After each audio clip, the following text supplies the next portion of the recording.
tête? Pourquoi il baisse la tête? La France est là, bien sûr la France est là. Alors la France est très présente dans la partie culturelle, un peu moins dans la partie sportive puisque nous aurons essentiellement des lutteurs et des judokas.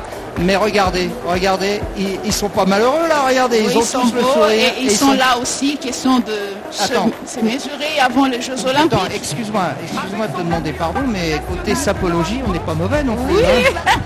Hein. En tout cas, le Gabon. Le Gabon aussi, qui venait de remporter le tournoi Unifac ici à Kinshasa en football. Ils étaient là quand on préparait le jeu de la francophonie. Ils étaient là quand on a fait le tournoi de l'athlétisme. Il y a eu l'association des fédérations d'athlétisme francophone qui était ici à Kinshasa il y a 2 mois passés pour préparer ces jeux en athlétisme. Le Gabon était là et même au tournoi de l'Unifac.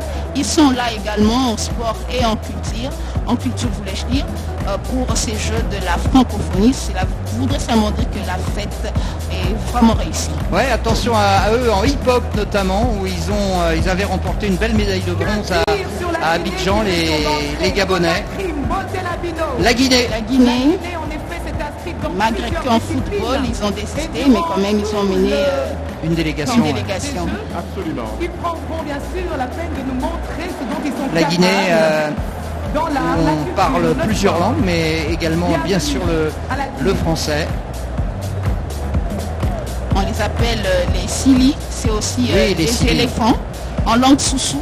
Donc vous voyez, on a parlé avec tous les animaux qu'il y a souvent quand on parle des équipes nationales en Afrique, on veut prendre les noms des animaux. Et aussi ce sont les éléphants comme les Ivoiriens de la Côte d'Ivoire. Il y a la Guinée équatoriale qu'elle a, il y a la Guinée plus la Guinée équatoriale dont la capitale est Malabo et qui est une des rares délégations à ne pas avoir encore de médaille dans ces Jeux de la francophonie. On peut leur souhaiter d'en avoir une là, à l'occasion de cette édition quinoise. C'est aussi une nation qui s'émet aussi souvent en sport. On a vu qui a pris la CAN 2015 alors que ce n'est pas eux qui devaient organiser. Mais récemment, c'est eux qui organisent souvent en Afrique centrale les tournois, les éliminatoires en football féminin et également en football chez les messieurs. On sent que dans ce coin de l'Afrique, la Guinée équatoriale, c'est un pays qui veut vendre aussi son sport. Oui, il y a une vitalité extraordinaire qui devrait se confirmer ici à l'occasion de ces 9e Jeux de la francophonie. Le Kosovo qui est là également. Le Kosovo, une ex-partie de la défunte Yougoslavie, qui a également une délégation réduite mais qui est présente ici à Kinshasa. Le Liban a organisé la 6e édition. Le Liban également qui a annoncé, le Liban qui a organisé en 2009. 2009 exactement, oui. J'y étais.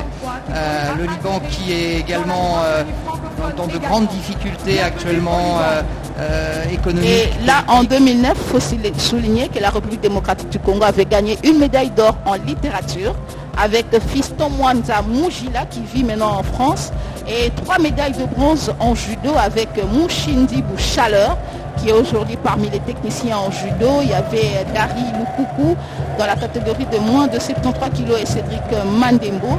La RDC avait gagné 3 médailles en judo et 1 médaille en littérature. La seule médaille en culture pour la RDC jusque-là. Très bien.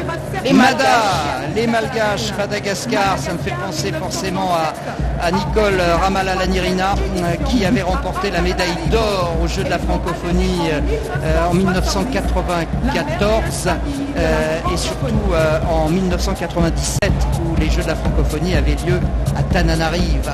Il faut dire que Madagascar est là pour préparer les Jeux des îles. Ça sera au mois d'août.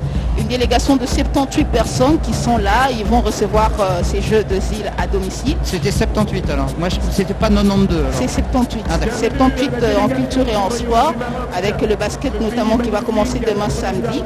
Alors, ils ont dit qu'ils ne devaient pas manquer. Ils sont arrivés jeudi matin. Hier, jeudi matin, ils se sont dit il faut être là parce que c'est une occasion pour eux de préparer le Jeu des îles à domicile.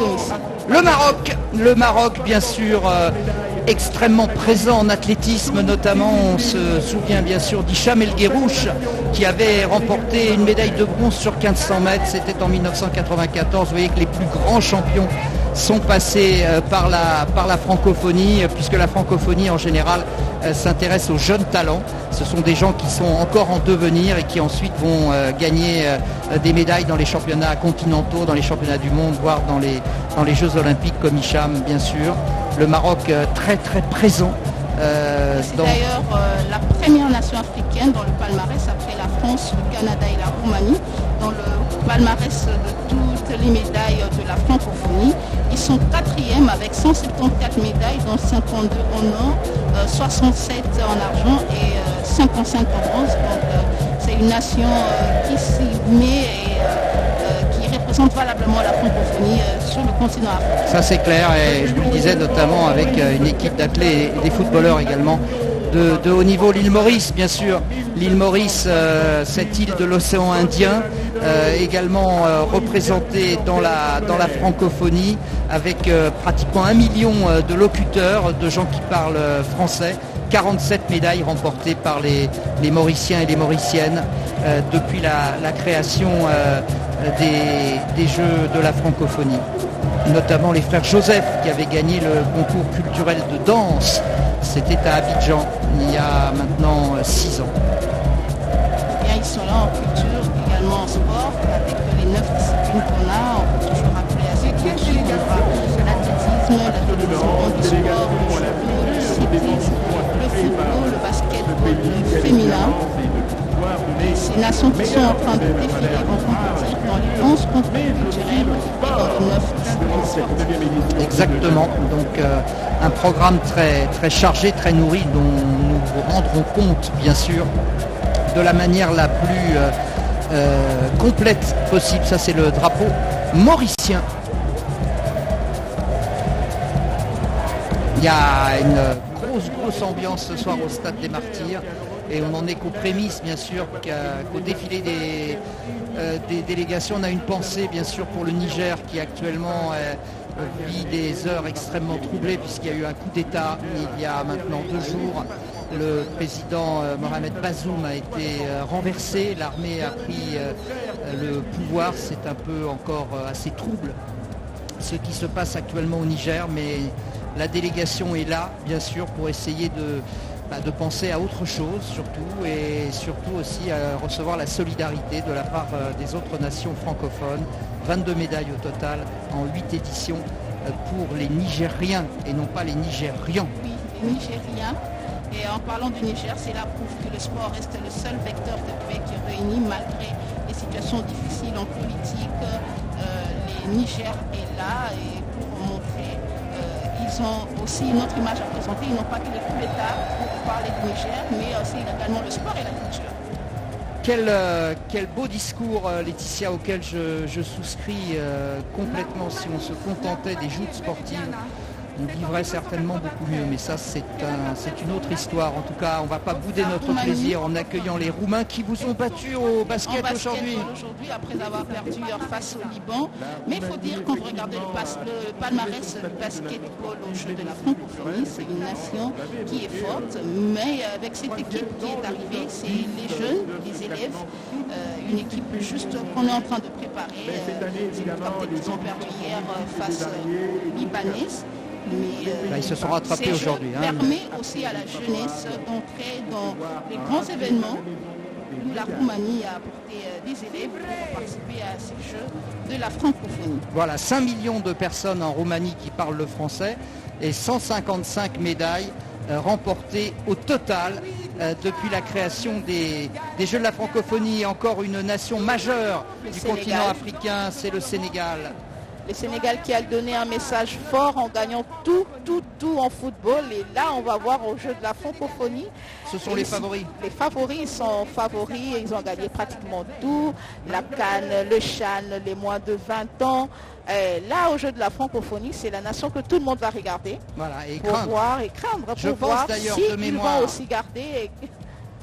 De mémoire, ma chère Laetitia, je pense que le Sénégal va jouer demain, il me semble, contre le Congo. Le Congo. Ouais. Et ça va être un premier test important pour les Sénégalais. C'est quel nom Les lions de la Teranga. Les lions de la Teranga. Il y a 5 lions en Afrique. Les lions de la Teranga, les lions indomptables du Cameroun. Bon, nous aussi, nous étions les lions, Oui, mais comme c'est vous fini, appelez ça, les c'est Simba. fini. Nous, maintenant, nous sommes les léopards. Et il y a également les Simba en Tanzanie également. Donc,